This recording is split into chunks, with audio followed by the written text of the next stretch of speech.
Well, good evening, everybody, and welcome back to the second edition of the Beyond Room 313 Symposium, an interview show, a talk show that not only is about us asking our guests questions, but it's also about sharing ideas and information like an old fashioned symposium in ancient Greece. Our work will benefit from it, their work will benefit from it, and your research and work will benefit from it. We're creating a discourse and a dialogue. And also think of our ancient ancestors around the campfire having a talk. That's what this is really about. Now, our guest today is Kate Ray. Nice rhyme there.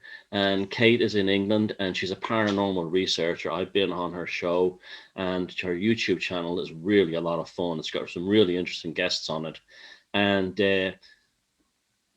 I'll start this off by saying, welcome, Kate. It's a delight to have you here.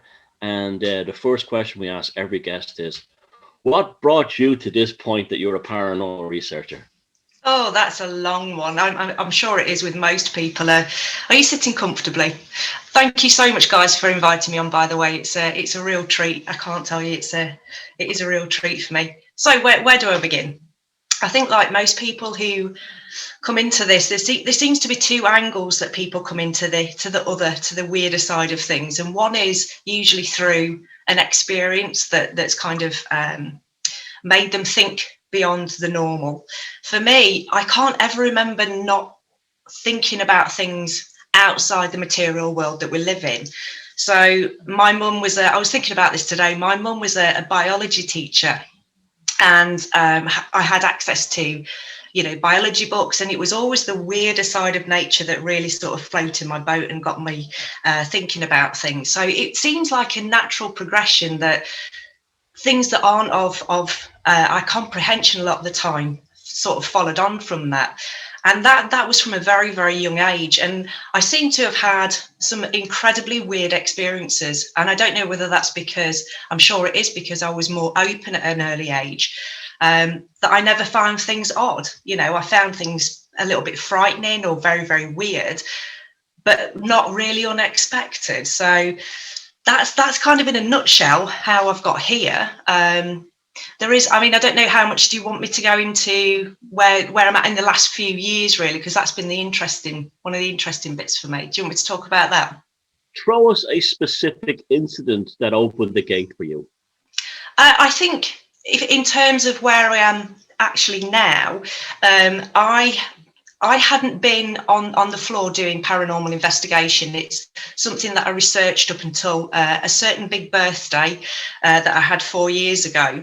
And I was talking to my brother about how to celebrate it. And he said, do something that frightens you. And I went through all the kind of things that frighten usual people, bungee jumping or swimming with sharks. And he said, you've always been terrified of poltergeists. And I started thinking about how on earth am I going to expose myself to this? And the whole thing just snowballed. I went out with some paranormal groups. Very quickly, I was accepted into a local paranormal group. And then within about 6 to 8 months, I was accepted into quite a large national paranormal group. And it was kind of, I asked the universe for this, and the universe just gave me in absolute bag loads with it. I met some amazing people. So I think that's probably the most significant in recent years that's kind of kick-started it. Tell us about poltergeists. What do you think they are? Well, I mean, the fear for me came from, I used to have a reoccurring dream. I don't have it so much now, but I think this is quite deep psychology that I'm kind of giving away with this. But I would have this dream where I could move objects, and I would be fascinated by a cup spinning round. And then all of a sudden, things would start flying out of cupboards and going out of windows and smashing, and just all chaos would ensue. And I would wake up terrified. So even as a child, and I remember having that very, very young, I knew it was because of my energy that was creating that phenomena. And I don't think I've ever moved away from that theory. And I hesitate because there are lots of hauntings that can be seen as poltergeist and can mimic poltergeist. But I do think that in a true sense, it comes from our own energy, from living energy. I was watching a video that you and Thomas did an interview, and I think you were talking about mediumship. And I was just curious, do you see mediumship, as people call it, like with communicating with entities, and poltergeist experience where you might be, I guess you're talking about that would be a physical manifestation of that. Is that, the same thing? Are we talking still about, if you want to call them jinn, or if you want to call them demons, or, being able to communicate with these other entities versus something that is like a departed loved one that might be around for 72 hours after they've left their body? Are those two kind of separate things, or are you viewing them kind of as one and the same? I think for me, it's a growing complex issue about mediumship, about talking to the dead and who they're talking to. I think they are, in essence, in the very basis of it, different things. I think that human beings can manifest energies that they're unaware of. And I think if it was black and white, then that's what I'd go for. That true poltergeist activity is the manifestation from your own psychic energy, or a buildup of psychic energy. The whole mediumship thing, I am growing more and more kind of complex in my theories and my views on mediumship, and a lot of it has been talking to Thomas about and reading up about who are you talking to, and how do you know you're talking to Aunt Floss? I'm in that I'm moving over to that camp of cautious about any kind of communication, and just questioning everything. Where it currently stands with me on this stuff, and there is a happy medium, to use that term. The Theosophists back in the early last century, late 1800s, 1900s, they did some very good work on this, and they determined that when a person dies, they're actually on the earth for a while. Mm-hmm. They're on for maybe 2 weeks. That's what they determined. The most, it seems to be about 2 weeks. And during that 2-week time frame, you can communicate with them. And they've actually proved life after death beautifully, because they showed how people were illiterate couldn't actually communicate. But when literacy became more popular among we used to only get rich people or middle class people, and when literacy became more common among the working classes, then they had plumbers and farriers and housewives, and who could actually communicate from the other side. And then they said after 2 weeks, what you get is something pretending to be that person for the purpose of harvesting psychic and emotional energy off you. So I think that's where I start. Like yourself, I'm constantly learning, and it's an evolving thing. But I think having read around and my own experiences talking to mediums and stuff, I would say I probably agree with the Theosophist point of view. You're okay probably for a first week and a half, 2 weeks maybe, and after that they've moved on, they've been reincarnated, or this is what people, when I was in Sri Lanka, people told me you're reincarnated, or you move on to, you don't want to be reincarnated, and you move on to your astral body, whatever you want to call that. But I think that's where I am on this subject now. Speaking of poltergeist, I do have a poltergeist story. When I was a kid, I grew up in a tower block, and we used to overlook some houses. And there was a family that lived across the street in a council house. And the father was a well-known, loved man in the neighborhood, and he had 4 daughters. But the problem was he had a problem with alcohol. Now, he didn't drink, but when he wasn't a regular drinker, but he was one of these poor guys who he went nuts when, literally was the demon drink. He literally turned into a monster when he drank. And other times, this is why I never believed this story that the true personality comes out when they drink, because this man wasn't like that. Was something else was in there, and it came to the fore. But anyway, he was not often, but a few times every so often, he'd sign himself into a clinic to try and get himself better. And while he was in the clinic, I was looking across the house one night at the house, just one summer evening where it was bright, about 9 o'clock, and there was a commotion in front of the house while the man was in the drying out clinic. And there was a Catholic priest there. And apparently the teenage girl was 12. It seems to be a teenage girl with no daddy around. It seems to always be that way. And apparently doors were flying open, things were flying around the room, and the whole family ran out. Now, luckily, the priest was like just 2 doors away, and he witnessed it, and it was in the local papers and everything. And they reported it very, matter of fact, that there was, they use the word poltergeist activity, but that was, I didn't see the stuff flying around. I saw the commotion that it led to, but that's why I was found fascinating. A girl on the cusp of puberty, no father, trouble at home, insecurity, and she unleashes this enormous psychic power, or she's tapping into something like in order to do it. But the poltergeist thing, it's like like what you said there. These things are so complex. I'm going to talk about different species of fairies in a minute, but it's like, yes, you can say it's all one thing. Rosemary Ellen Guiley said it's probably all the jinn, and we'll talk about that in a while. And I kind of do agree with that too as well. But just like there's different human races, there's also different races in the other world. That's right, I think. And poltergeist is one form of them that's attracted, it seemingly, to young girls that are in broken homes or damaged homes. Yeah, I mean, these circumstances where people have got a traumatic home life. I mean, I've found that when I've gone out on private investigation, it almost creates a black hole of negative energy that kind of sucks everything in from outside of it. So where you get maybe a haunting of a negative energy, a negative entity, and it could be somebody who, is I don't know any other word to describe it, but trapped in that purgatory layer that seems to come back with malevolent force. You tend to get these other energies that get sucked into that as well. So you've got a teenage girl who's going through trauma, doesn't know how to outlet it, can put that psychic force into that property, and that property then becomes this vortex to drag other things into it. It's absolutely fascinating stuff. Yeah. On the subject of the departed loved ones, I actually have an interesting story about that. When I was, I was in the Marine Corps for 4 years, and then I was in the Army for 3 years. When I was in the Army, I was stationed at Fort Jackson in Columbia, South Carolina, and living in military housing.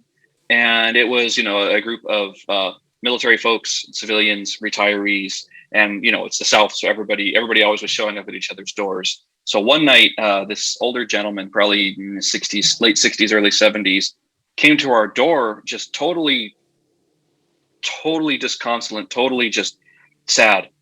And we started talking to him. He's saying, my daughter just died. And I was just, oh man, poor guy. And we're, consoling him. And there's this cat walking right next to him. Like, oh, is that your cat? Did he follow you out of the house? It's like, no, I don't know who that cat is. And I'm looking at the cat, and it's just this sweet cat that's trying to get this guy's attention. I didn't want to say, hey man, that's your daughter. But like, she had just died. And here's this sweet, beautiful little cat, like probably wasn't even a year old kitten, like, wanting this guy's attention. So right there, I'm like, okay, this has to be that example of somehow, that guy's daughter was coming to say, goodbye to him through that cat, while she was able to maybe take over the cat's nervous system for a few minutes to say goodbye, or something to that extent. Yeah. Go ahead, Kate. No, I was going to say that is, it's funny, isn't it, how we can automatically equate those things without, it's not something that we'd think about in our daily life, but there's something within us that will give us that insight into that might be something that's paranormal, that's beyond normal. And it's almost like a gut instinct that you can't get rid of when things like that happen. I saw a documentary years ago on the BBC. And it was a woman who was a neurosurgeon, and she was trying to come to terms with what happens to the brain when a person dies, like the actual process of shutting down. And she seemed like a very nice lady and everything, and very intelligent, and she didn't seem like one of these like hardcore skeptic types. But she said that she was very close to her father, and her father died suddenly in an accident. And she didn't know about it. And she was away at a conference in Scotland or somewhere in the hotel room. And her father appeared in the hotel room in front of her, and she said, "What are you doing here, Dad?" And he didn't move, he didn't do anything, and then he vanished. And this was incredible to me. She said, in the course of the thing, it was a trick of the neurology. Now, her father, she didn't know her father was dead, and yet she was still kind of self-gaslighting herself to maintain this um, cognitive dissonance that there's no life after death. It's just purely a biological thing. And I felt desperately sorry for this woman because you could see that she obviously had taken her father's death very badly. She seemed like a very nice lady. And if she was just to accept that dad came to say goodbye, a lot of her grief would be healed. And this is one of the arguments, I'm sure you've had this too with people, Kate, is that like someone will say, what was his name? Derek Acora. And people used to say, oh, when he does his readings and stuff, he's just using people's grief. And I said, I don't care. And I don't think he is. I think he genuinely is healing and helping people. And it's very easy for you to sit there and say this, that, and the other. But if someone's having a really bad time with a daughter who was murdered or something, and he can provide that healing, it's like Erwin Saunders and his fairies. I don't care if they're real or not. The effect is what's important. The emotional resolution or whatever, it makes the world a better place and someone's life a better place. That to me is because that the value is in that alone. But I also do believe that there is something to that as well. There are people who can have that gift to see the dead or whatever.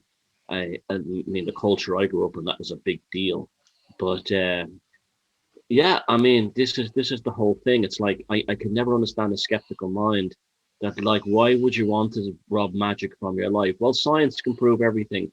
Yeah, but science is just magic is just an uncharted territory that science hasn't built a map for yet.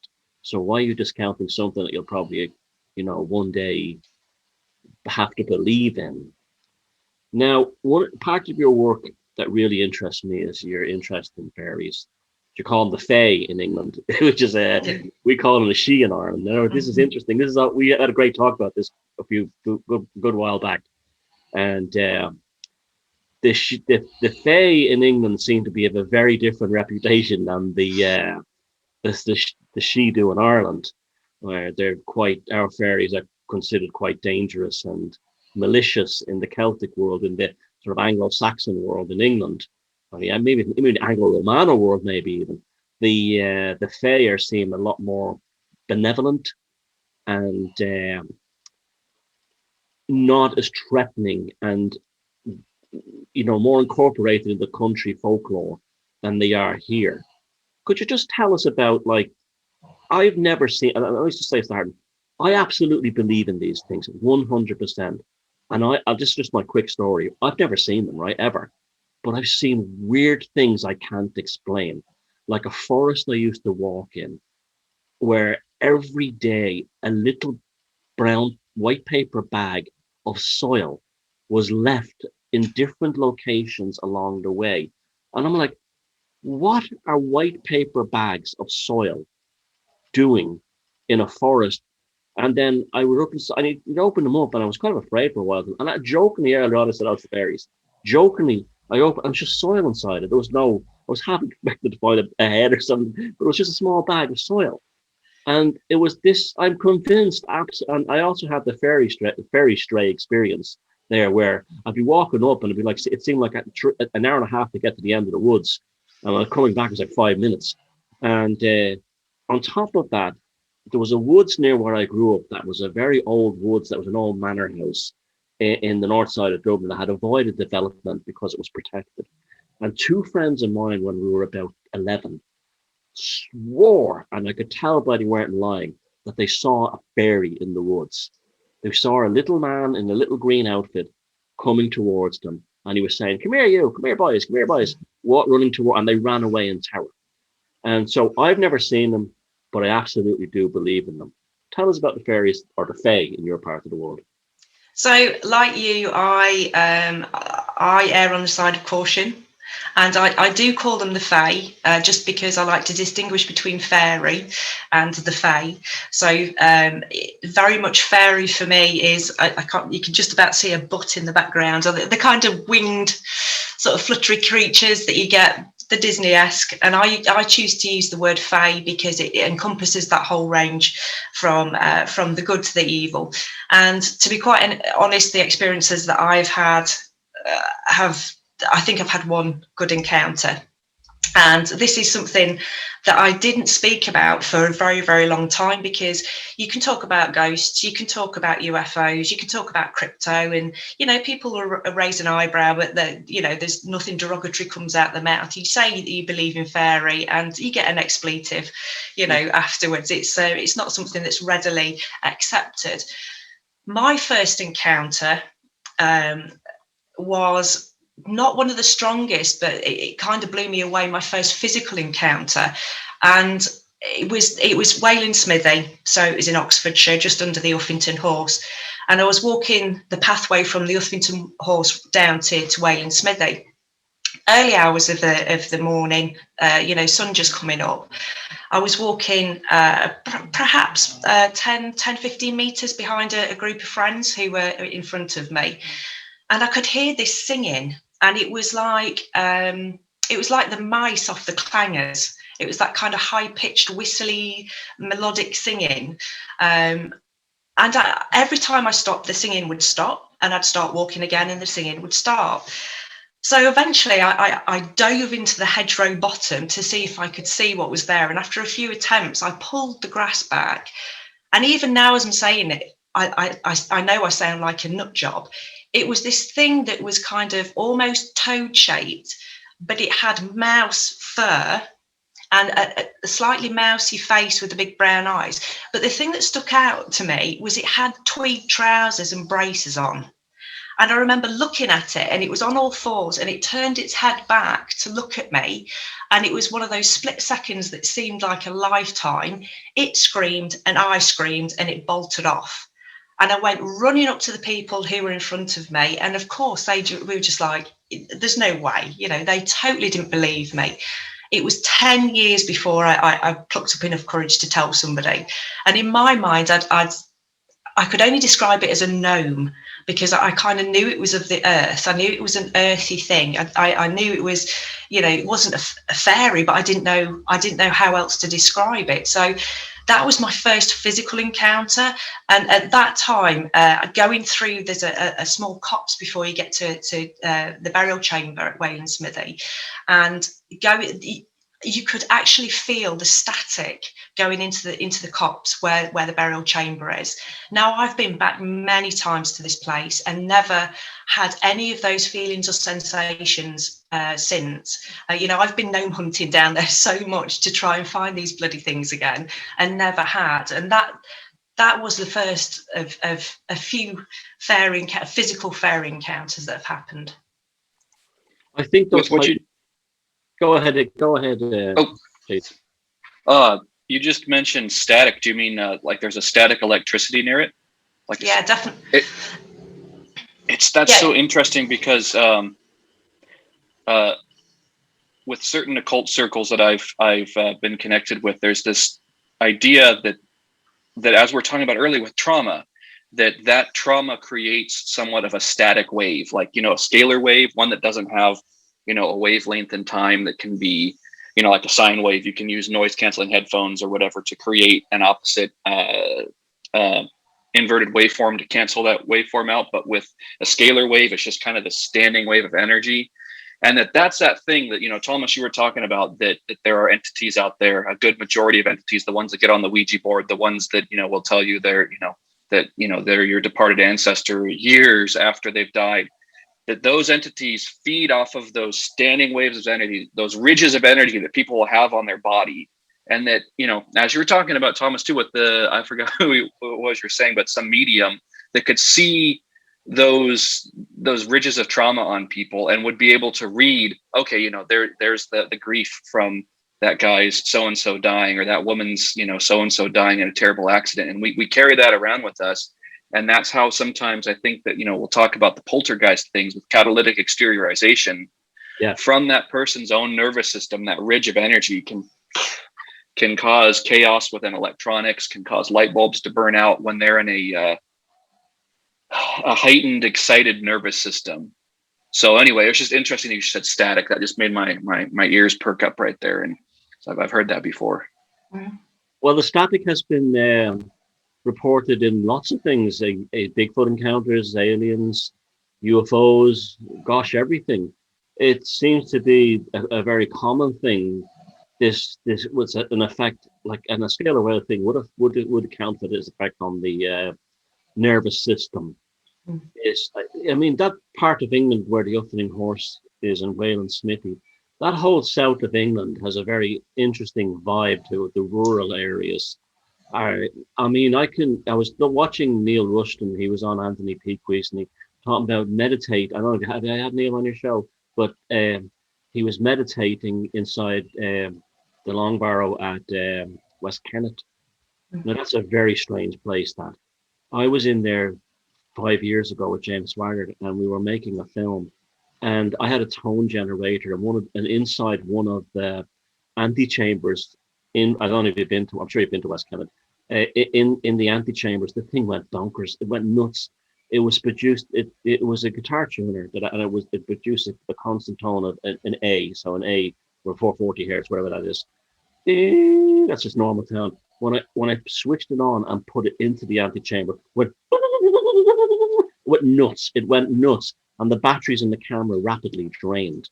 And it was the same. I got chills when Neil Rushton was saying that he was meditating in the back of the chamber at the same place and saw the little fellow with the cap walking towards him.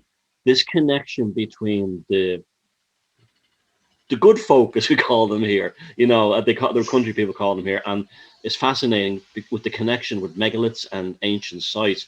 But the music thing is really interesting because the folk music around here is called fairy music in this part of Ireland, and it's basically people have heard fairies, and that's the melody would come from the fairy world.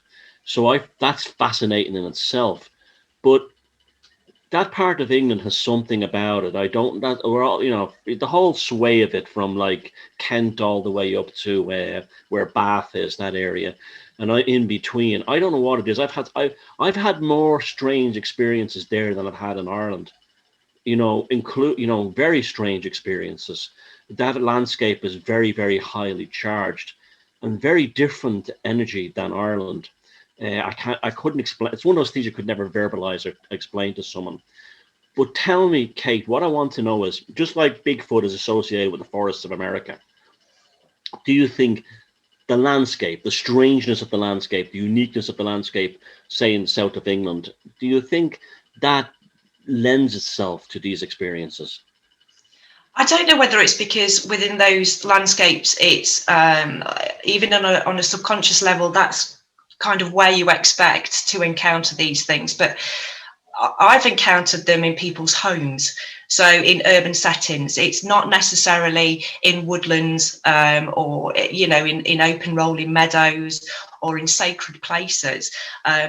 I don't know whether it's because we are more susceptible because of the energies around those places, or we're more susceptible because of, the visual stimulation that we get from those places, that people do seem to have more encounters there. However, for me, as part of being a paranormal investigator, I do tend to tune into those energies in haunted properties.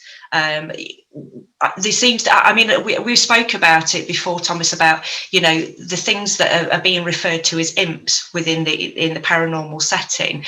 For me, they fall within the range of fae, which for me borderlines onto the theories about demonics, etc. And that whole spectrum that goes off. So it could be. The static wall that I got when I walked through that tree line.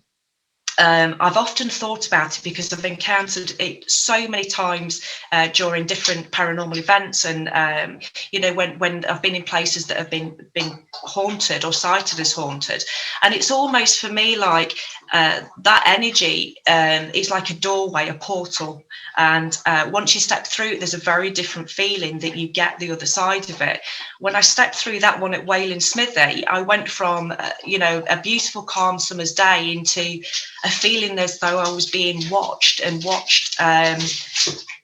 not a good way. Like my defenses went straight up, and it did feel very warrior-esque, the feeling like people were up in the trees with intention to make a move, to do some harm. It was a very different feeling, and that kind of feeling just carried on right up until the chamber. It wasn't just a step through and then other side. It was quite an intense feeling, and that encounter going through that was experienced by the rest of the party that was with me as well, so I could verify with other people that they were feeling that same thing. So all in all, it was a pretty strange day. That sensation of being watched is very associated with the jinn thing, I found. In fact, Jason and we got to know each other. Jason contacted me about some experiences that with the jinn in the US military, fellas, and even equipment was coming back from the Gulf Wars infected. Literally, a jinn actually inside the service weapons. I remember Jason telling me that. Now there's an old railway yard down around here, and old factories around it, and I get that feeling of being watched whenever I walk down there. I mean, it's interesting, it's old architecture and stuff, but I get that feeling. Now there's a Pakistani guy who lives nearby, and I just asked him out of the blue one, like, what do you know about the jinn? And he was, oh, jinn. And he was like, his eyes lit up, and he goes, yeah, don't talk about it too much. And he says there's jinn in this town. And I said, where? And he says, down by the old train tracks. He said, I've seen them when I was, he plays soccer with the local team. So he said, when we would have our training, we'd go for jogs. And I said, I saw them, the lights moving around there. And he was like, yeah, they're real. And I said, how did they get to Ireland? He says, they came over with people coming back from the Middle East, immigrants. And in the case of some people were in the services in the thing. So that, I had that feeling of being watched there. Something terrible. And it's an awful feeling. I know what that feels like. There's nothing like it. I mean, see, this is another thing. We haven't, that the idea of as I find this fascinating, an emigration of entities from one part of the world to the other. Now, we know that happened in Ireland when the mass migration to the United States, that they brought the Shi with them. And that's why the Shi exist in places like Newfoundland and down the Appalachian mountain trails. So we have a lot of people from the Middle East and the Islamic world have emigrated to this part of the world in the last 20, 30 years. It makes perfect sense, doesn't it? Do you have anything to say about that, Jason? Yeah, I was going to say with the service weapons and gear, that it's like we're talking about items that they themselves create these ridges of energy. If we want to talk about like trauma-based mind control with the people who used them, if they were used in combat or they were used by someone who had tremendous PTSD, it creates like if you want to say, there's a positive and negative charge where one flows this way and one flows the other way. It creates an inflow, like a black hole, like we were talking about earlier, that can pull in, a jinn, a fairy, some sort of entity. It attaches to that side of it. So I think that a lot of times, in the military, you get these folks that have PTSD, and they'll get some kind of attachment there, where that jinn might be part of their template of existence. And like you said, if it can come out while they're drinking, it can come out while they're sad. And I've seen that before, where it's just like two distinct personalities within a Marine or within a serviceman, that it's like as soon as he has enough to drink, there's the jinn. And wow. It can I think it can, I don't know, but I think it can be, that infection can be transferred to other people. It's a theory that I've got, that it's kind of like it can be like a sexually transmitted thing, like a ST jinn that can be passed on and incarnated into service members' children. I don't want to get into any of those stories because I don't want to, because I know some of those people will be watching this, but I think that some children of service members are those jinn incarnate into, the fetus that's within the mother of the service member who had the jinn attachment. And I'm getting all kinds of audio artifacts over here on my end. I was just going to say that as soon as you brought that up, there was like a weird, I'm sure we'll get it on the recording, there was a weird grumbling, and I think there goes again. Yeah, I don't want to. There's someone I know who this happened to, and we could probably edit this part out. Yeah, there you go. So we can clap and laugh. Just do a little bit of passion. Wow, that was a quite a disturbing sound. That. Whoa. So I had something. One of my most terrifying experiences with the Fae came from talking about them. I was writing an article for a magazine for paranormal investigators about the phenomena that people were encountering. And I'd got to the bit, I'd just literally finished it, but the last section was how to rid yourself and protect yourself from the Fae. And that evening I had an extraordinarily terrifying experience where I was stood outside a building with a group of friends. There was a tree line behind me, and we all heard, it was like somebody rushing through the bush at great speed. And I felt something come up and over me, and then it felt like wings on my head. And the next thing I know, and I swear if people hadn't been around, I would never tell anybody this, I was spitting out dirt. My mouth was full of soil, and I was just spitting it out, and everybody around me was going crazy, like they didn't know what had happened. And I swear that was a shot across the bows of, you don't publish this, you don't tell people how to get rid of us, how dare you. That's what it felt like. So when you do start talking, I know from my YouTube videos, I don't think I think this is the very first one that I've done where my internet hasn't cocked up at some stage, or I haven't been able to connect with somebody, or it hasn't gone down and funny on me. As soon as you start talking about them, weird things will start happening. I had a friend who passed away recently, and I do wonder about that. I'm not going to mention the name again, but she was a paranormal researcher in West Virginia, and she was very involved in things like the Banshee that had come to the Appalachians and stuff. And I just, she just died suddenly, basically. And I can't stop thinking about that, and you hear those other stories of Rosemary Ellen, like literally just died overnight. She went very deep into the gin thing. And I do agree with that. We have a kind of a responsibility here. I think this happens with a lot of things. I think even a lot of UFO researchers as well have to be very careful until they know what these things are, other than the ones that are secret government weapons. That brings me to one other thing I want to ask you about. I've always considered crop circles to be part of the fairy law, yet no one talks about them in that they're always aliens or they're man-made. But to me, they're almost like serial fairies. How do you feel about them? Are they part of that world?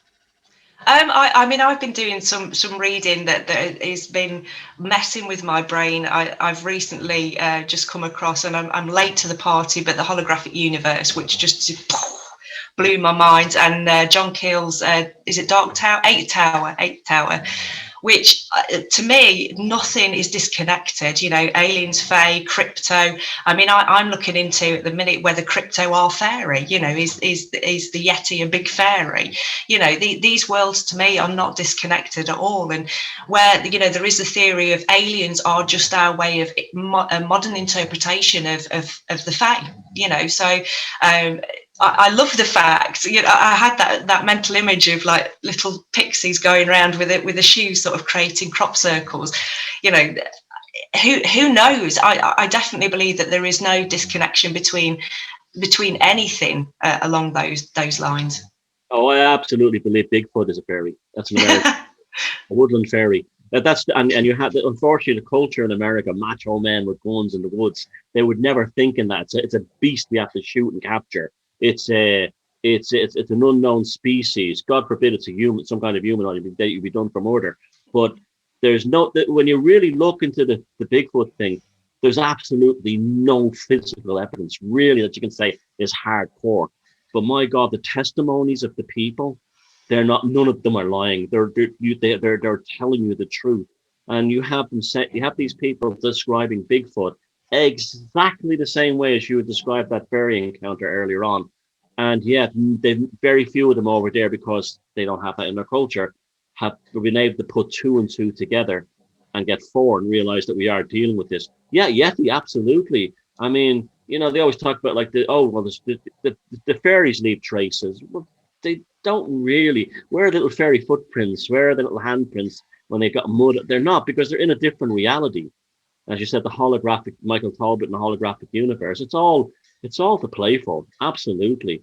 And you see, like the Bigfoot stuff. Oh, here's some tracks. Then they suddenly stop. Where'd they go? I mean, they could have been any animal. You know, they could have been a bear that had a walk, anything. Could be loads of things. But the greatest evidence of all of these things is the experiential evidence of the people that encounter them. That's why I take stuff like what you say, like, very, very seriously. It's very important. And yeah, it's all the same thing. Now, tell me about, you seem to have this, we have this to a certain extent here in Ireland, like a different kind of she. But tell me about the kind of different races of fairies. That you seem to have a more developed consciousness in England of different kinds of brownies, pixies, pishies, and all this kind of thing. Tell us about that. I think a lot of it boils down to colloquialism, though. So you know, how do you differentiate between a pixie and a brownie? Is it just because of the area that the people are finding them in? I genuinely do believe that within the Fae world there are as many Fae as there are within the animal world, and I think that they go from the very bizarre, like the Bigfoots, etc., right the way through to what we understand as the sort of Tinkerbelly type things, but they don't really have wings. It's light emittance, so you have a real range. Just going back to the Bigfoot thing, and you were saying about the tracks and just disappearing. One theory that I've come across recently is that that's because they're interdimensional, and when their tracks disappear, oof, they're out of our dimension. And I really like that theory. I really, that really resonated with me, that Yeti's walking along and then all of a sudden, it decides to go back to another dimension, which it's understood in.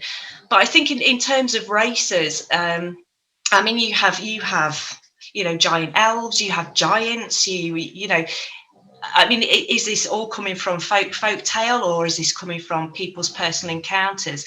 And it's people's personal encounters that I am more fascinated with. I do like my folklore, mythology, and fairy tale, but it's modern day encounters that people have that really, really, fire me up, because people don't see Tinkerbell, they don't see light sylphs, they see things that they don't know are fae, that they're baffled by, these part humanoid, part animal creatures that you wouldn't say is the typical brownie or the typical imp, or you wouldn't put them in a category. And there are some fantastic stories out there about people who have had all kinds of encounters with all kinds of creatures. Yeah, it always seems to be culturally as well. Like, if you see, and people talk about in Africa seeing entities, they look like they're dark skinned like African people, and they're lightly dressed in colorful clothes. In Asia, they have Asiatic features. In Ireland, they look like leprechauns, so they look like a little Irishman.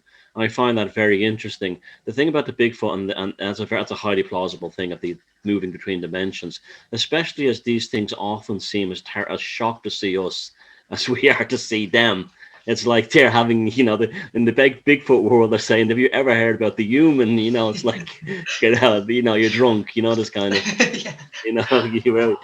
whatever they drink in the Bigfoot world. But I find that, you see, the thing too, when you think of like the Cottingling fairies, the famous story, Arthur Conan Doyle and the two sisters, and how they did fake them, but they said they faked them only because they couldn't get people to believe their stories.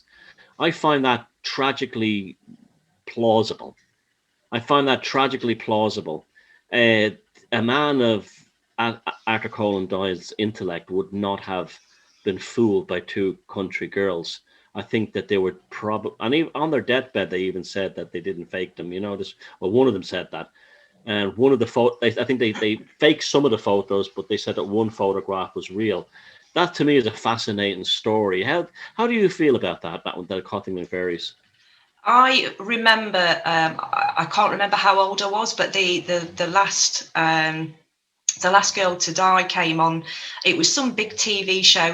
I think it was a Sunday night or a Saturday night TV show, and actually made an announcement. She said that before she died, she wanted to tell people that the photographs were faked. And I remember being absolutely heartbroken.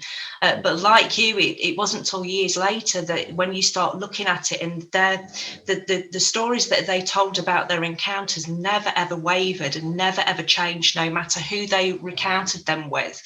And they had nothing to gain from it, to start off with.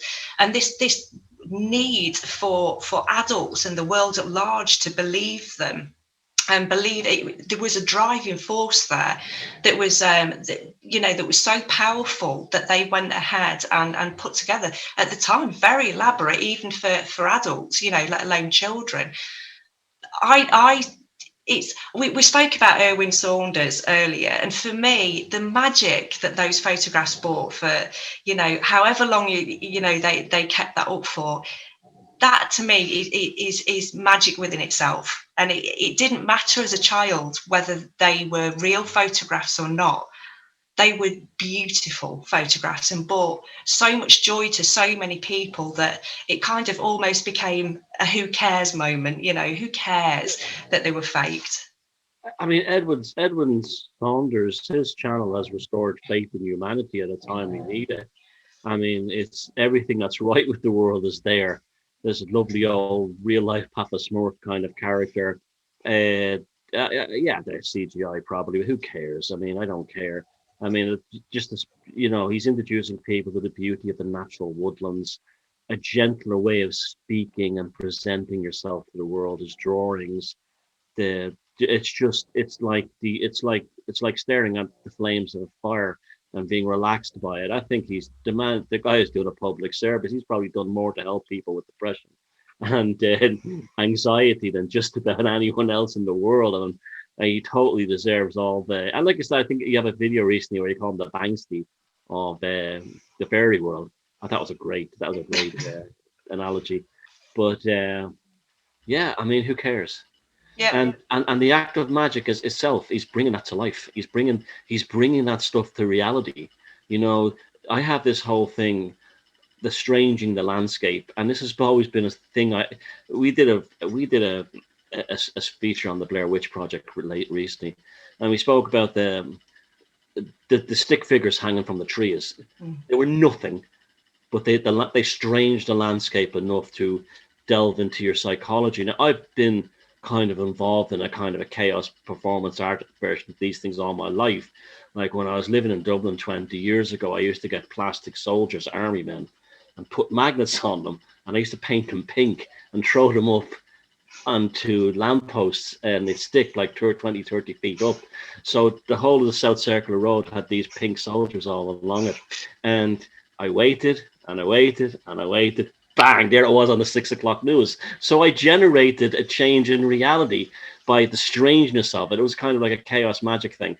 And I do things like that all the time. I've always used humor. It's right at the very early days of the internet on Usenet, I used to use the kind of thing to create satirical characters. And, I had a teddy bear army that was going to take over Ireland and defeat the IRA. These kinds of things I used to do, and there's a magic in them because it suddenly everyone is laughing at, is feeling better about the world.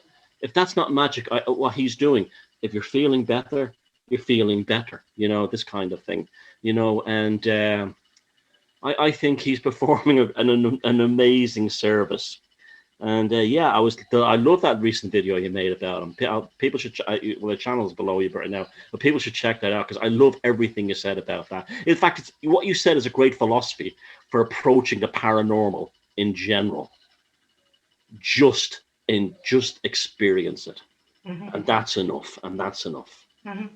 Definitely. I mean, like you, I did many years ago. I did a bit of a personal project in Sherwood Forest. I grew up near Sherwood Forest and would walk the dogs every day. And you come across the same people over and over again walking the dogs. And because I grew up in the forest, I knew it very, very well. And I'd always wondered whether other people had experienced the shifts in energy throughout the woodland, because there are certain areas that definitely feel a little more hostile than others, and ones that I would avoid completely, and ones that I felt very comfortable to be able to sit. And I started tentatively asking different dog walkers, are there bits of the woods that you feel different about? And the majority of people were picking out the same places.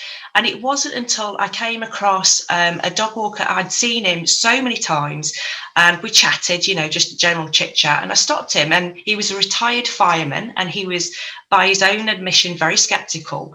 And I said to him, is there any places in the woods that you wouldn't walk, just out of, interest? And he told me it was the same spot that everybody had said that they wouldn't walk. And it was nothing to do with how it looked, it was how it felt. And the more I spoke to him, the more he came out with the other experiences that he'd had, energy-wise. And he quite shocked himself that he was talking in this manner.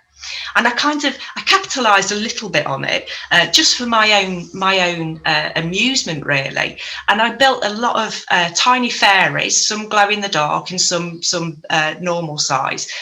And I planted them round the woods with a little scroll in them. And I deliberately put them at adult height, because I wanted to know how many adults were going to buy into this idea of play and this idea of the woods being a magical place again. Now, these fairies got moved all over the place. It took a few weeks for the first one to be found, and then I'd find it somewhere else, and somebody had added to the scroll of it, and all the glow-in-the-dark ones went missing. They were all taken home or whatever. But the joy that I got out of that, like you say, that was the biggest antidepressant that I could have ever had, because going into the woods, I was super excited to see where they'd gone, because they were really high up, so adults would have to get them and to take them off somewhere else, and they were adult height again. Nobody put them sort of child height, but that just brought such a sense of joy to me, that kind of thing. You were mentioning different parts of the woods having different feelings to them, and going back to what I was talking about earlier with the scalar waves of energy, I just wonder too, within certain haunted landscapes, if there is just like a person can have a scalar wave of energy on them, a landscape where there was once a traumatic incident, where a gigantic battle took place, or where there was a big catastrophe, that there could be a big standing wave of energy there that could be at least a one-way portal from some other place into here, and that that's where some of these entities are coming through, because they're from a different reality construct. So when we see them, we're going to project our genetic memory of what our racial archetype is. So for you're talking about them wearing tweed, or someone in Ireland wearing looking like a leprechaun, and a Native American would see them dressed up that way. But just because we're projecting that, and someone who's an American that's been born here in the U.S., we might see them as a Men in Black or as a gray alien or something. But it's still something that our consciousness is trying to resolve into a form of it being something other than human. But I tend to think, and I tend to think that, as some people will say, there are more bodies here on the planet than there are beings. I will venture out to say, well, I think there are actually more living entities out there than there are human bodies, and a lot of them don't want to inhabit human bodies because they can kind of view us like livestock to feed off of, like a big herd of cattle out there. We farm the cattle for beef, and they will create media and situations and businesses to feed off of that kind of static energy that humans emit, and we're just like cattle to them. And there's just entire industries, military, industrial, entertainment, education complex, for instance. It's just like this giant cattle farm, so that these other entities can feed off of that life force energy that we, as flesh and bone and blood, incarnate living beings, give off. That there might be way more of them than us. Yeah, I totally agree. I do believe that that we are being harvested, and we have to be very aware of what situations we put ourselves in, and what situations we put our energy into. And I think, Thomas, we spoke on our interview, and I was saying about I'd recently by then come across a theory about Glastonbury being this big sort of Glastonbury Festival being this big harvesting mission through the media, and that kind of blew me away, because it's I kind of avoided for a long time those kind of rabbit holes, and it's not good for your own safeguarding not to be aware of that thing going off. I mean, I was very aware of other people harvesting your energy sort of through vampirism, whether that be remotely or within proximity. But the thought of mass energies, you know, whether that be humans or other entities, you know, putting us as a collective cattle, to be able to supercharge themselves from our ignorance of that situation, that is terrifying stuff, absolutely terrifying. And I truly believe it does happen. I'm just going to skip back, because you mentioned about these waves, and it just triggered something off about Sherwood Forest. And if I visualize it in my mind, I can actually see those waves where they dip, where they you know, people do have those more terrifying experiences to where they would possibly lift. But interestingly enough, there's a whole line of trees that has been struck by lightning on more than one occasion, and it literally cuts through the middle of the wood. So there are lightning struck trees, and they don't deviate out of a path. So I wonder whether, you know, that kind of energy then brings down sort of natural weather energy into its vicinity, because it's a straight line. It's always fascinated me. Yeah, I mean, there's probably actually, you could, with some sort of measurement instrument, I don't know what it would be, but you could probably measure the charge ionically in the air there, or in the soil, or just, and I don't know. I don't know what kind of equipment to use, but I'm sure somebody might be able to reach out to you and be able to go test those kind of areas. You can use a thing called a diameter, which it tests diamagnetic energy. And this is what Philip Callaghan used when he discovered that the round towers of Ireland and the megaliths are actually at a special effect on the soil. They're incredibly expensive, though. The cheapest ones are like $10,000, 10,000 Wow. euros. Yeah, it's a very complex piece of equipment, but if you were to use on these paranormal things, it would be like the Rolls Royce, the Lamborghini, because it's supposed to be the most accurate reading of any kind of strange energies. Now, Jason brought something up there that triggered me, and I want to ask, because I've done a bit of work into this. UK haunted landscapes where battles took place. Do you have any? I noticed some places in England, like that hill, where there was thousands killed in the English Civil War. It's a famous, and it's supposed to be ghosts all over. I forget the name of it. But what is your theory? I've some ideas on that, but I'd like to hear yours first. So, I mean, I don't know where I stand with, I think the first thought is, I don't know where I stand with the whole stone tape theory on these things. It doesn't quite sit with me. I do, excuse me, I do believe that, you know, the earth retains energy and you know, may emit and replay images. I'll give one example. So one of the places where we investigate on a regular basis, it's not a battlefield, but it'll give you an idea of where I'm coming from. It's the Hellfire Caves in West Wickham. And it's a man-made caving system that was used by the Hellfire Club. And there is undocumented but rumoured a massive amount of negative things that happened there, from murder. They would take prostitutes down there. This was a regular basis thing.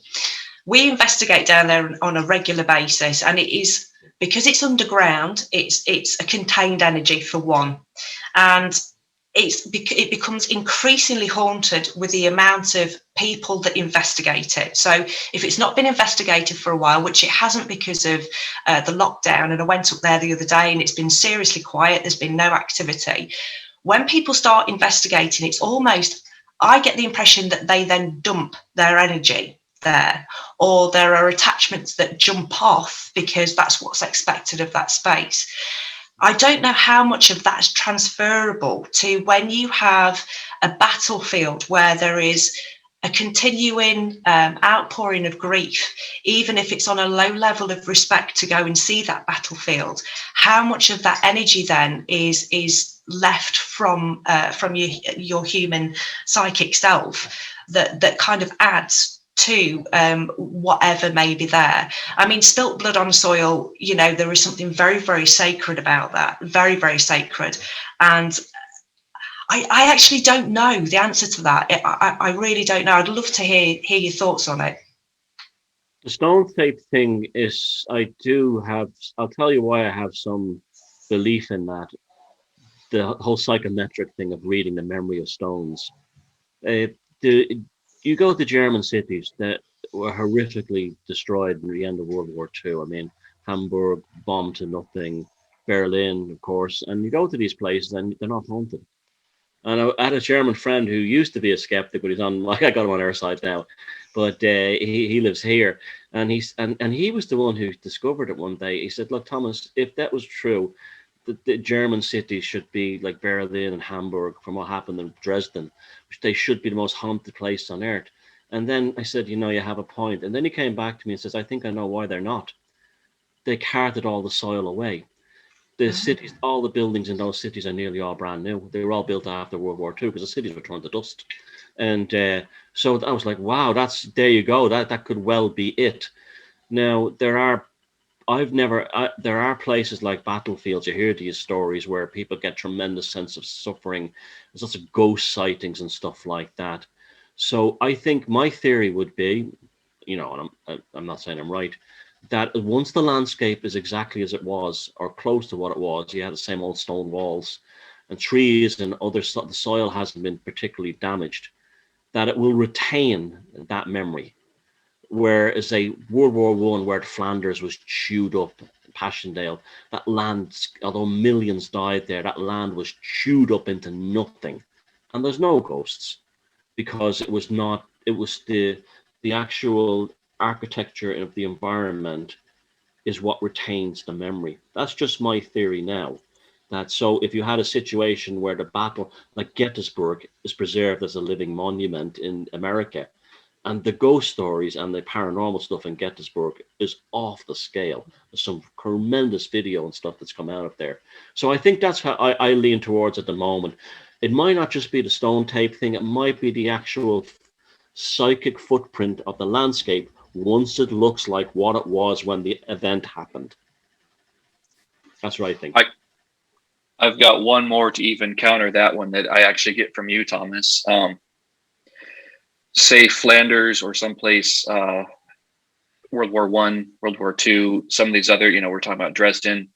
Perhaps those areas don't have those standing. They don't, if we want to use the term a capacitance, if they don't have a capacitance, a charge anymore, perhaps that's because at that moment in time, that charge was imported, transferred into a sigil of some sort.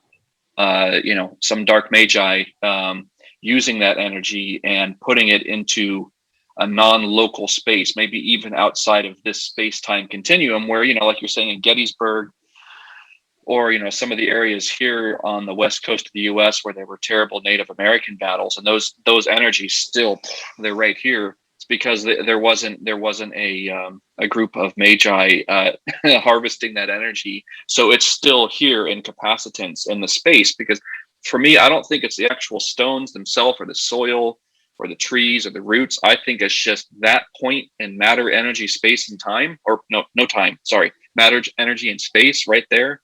That if you were to look at it from, you know, we want to say the next level out on the astral, it would just be this brighter color right there where this energy is standing, and you might see some shapes in it from the astral where, you know, you're talking about over in Flanders or someplace from World War One, that energy would have been dissipated because there's no longer a capacitance there, because wherever that energy was sucked into, that's where you'll find the capacitance. So if they keep it underground in the Vatican, or if they keep it in Fort Knox or wherever, you know, or they keep it under the Pope's hat, that there's some place where that energy went. You know, this is the beauty of the symposium. Now all our minds are going like this. Yeah. I'm remembering the most horrific energy I ever felt at any place on earth was in the crypt of Rosalind Chapel in Scotland.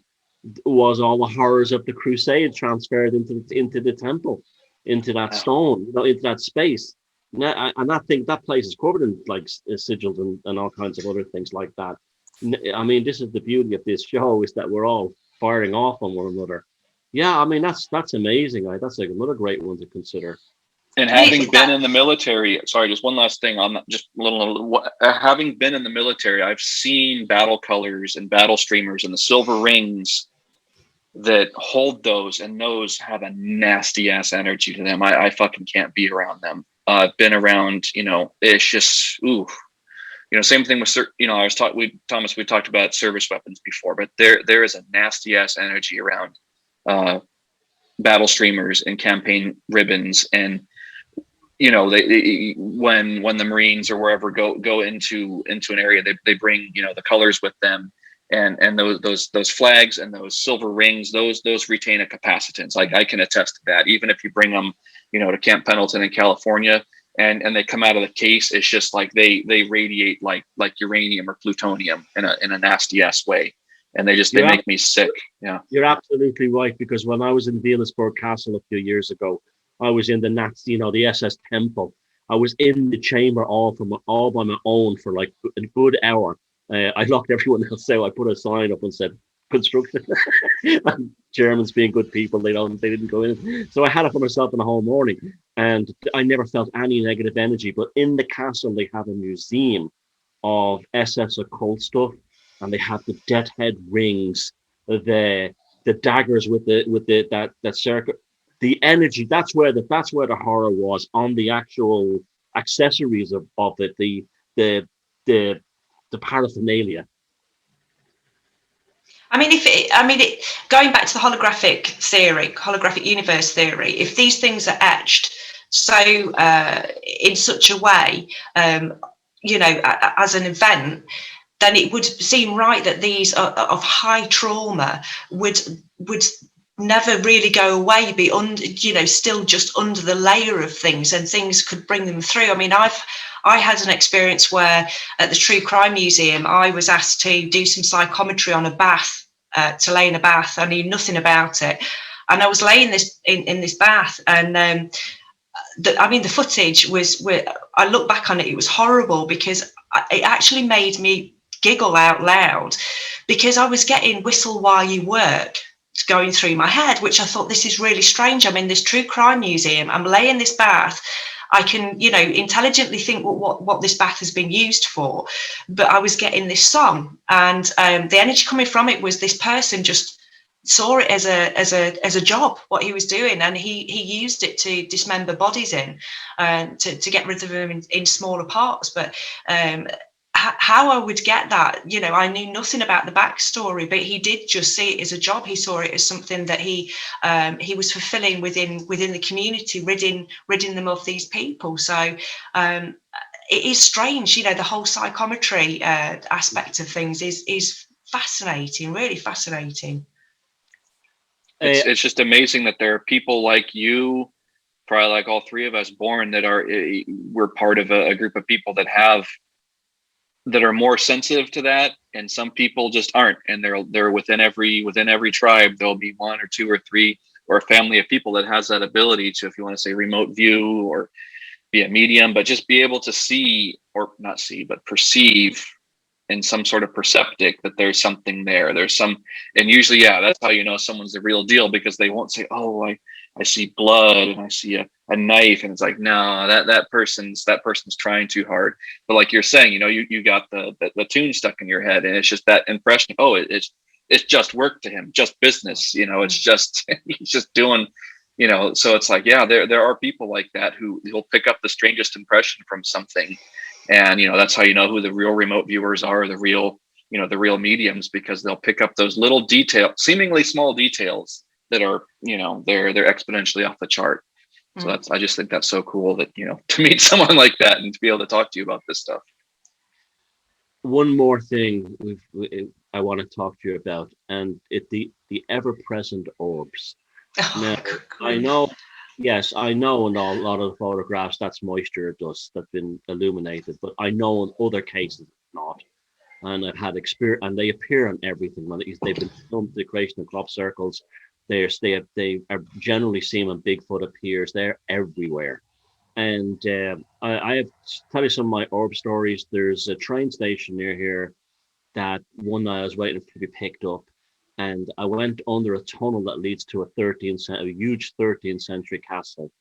And I just wanted to take a photograph of with my first digital camera of the inside of the tunnel for a kind of an arty-farty reason. You know, it wasn't looking for ghost or anything, because it was like a cool looking tunnel under the road.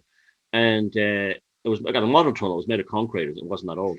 And it captured literally millions of orbs on the photo. But what was remarkable was I held the camera here when I took it. Was an old digital camera, it wasn't like the fancy ones you have now. And I pressed click, and when the flash went off, I saw the orbs around me.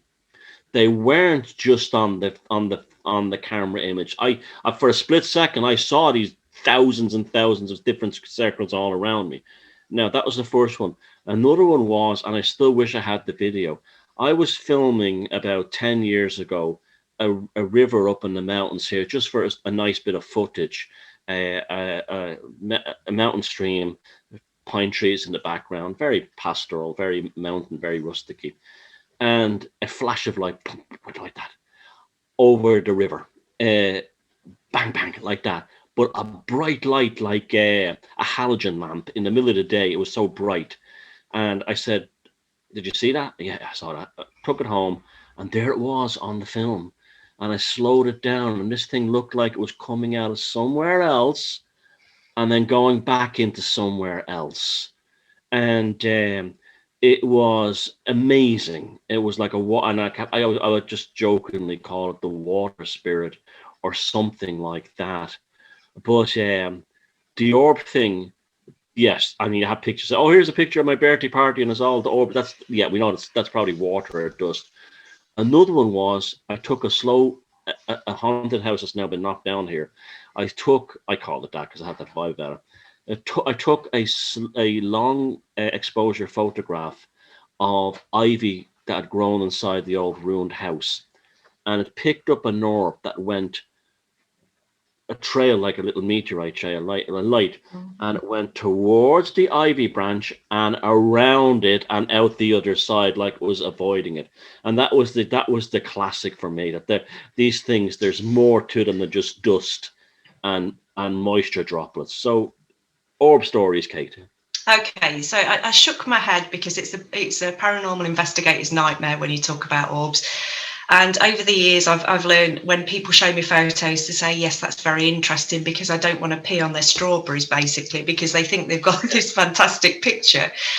I have encountered orbs, and I've encountered orbs. I thought orbs, or will-o'-the-wisps as I called them, were just something that everybody saw, because there was a place at the edge of Sherwood Forest that was a graveyard. When the church got full, they moved the graveyard over to the bottom of the woods. And I would quite often in the summer see these lights, and they were the classic will-o'-the-wisp. They'd ball up, they'd whiz around, and then poof, and they would go out.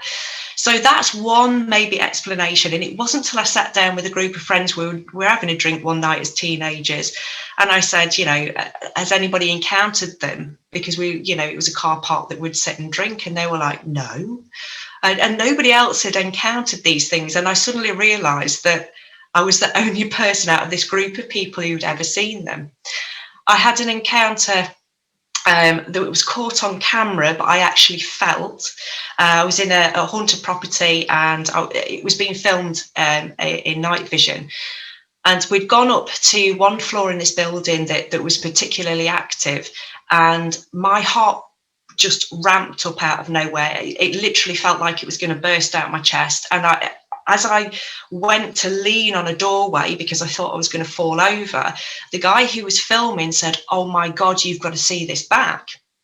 And we watched it back, and from behind me, these two orbs came down this corridor and took this U-turn and went straight into my chest at the point where I kind of had to lean on something because I felt like I was having palpitations. So for me, that experience was incredible. I know people who've experienced orbs. I know that one of the things I often say to people is, for me, for a true orb, it has to be seen with the eyes and it has to be emitting light. And if you just see it on camera, you know, you can explain it. If you see it with your own eyes, without a camera, without a flashlight, and it's emitting its own light, then yeah, I pretty much think you have. My theories tie in beautifully with the one that you saw over the river, that I think that these are points where beings are trying to come through dimensionally, and that creates this small portal of light. And when they choose to come through, then that dissipates. But when they choose to go back, that's when you get that almost, it's like turning off an old-fashioned TV when it just goes zoop. And that's almost like it coming on, you get that flash of light. But yeah, there are so many different, I've had so many different weird encounters with something that's not orbs as people know it, because, you know, a lot of the time it is dust and particles, and it can be insects, you know. But a true encounter, I think, is something that's very different. It's something that you experience. It's not something necessarily that you capture. And if you do, that's amazing. It is an amazing thing. One final question. With all your experience, tips for budding paranormal investigators. What kind of way should they approach it? What kind of equipment would they get? Who should they surround? Or should they join a ghost hunting club? Let us know what would be good advice for people starting out on this journey.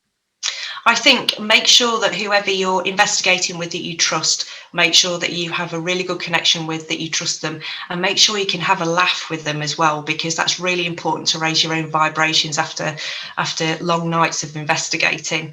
In terms of equipment, I'm not an equipment person. I sometimes think that it can deflect from actual experiences. You know, I've written about this, you know, if you've got your head looking into a light box, you know, you can have a ghost tap dancing in the corner and you wouldn't see it because you're too fascinated with tech. So not a massive tech person.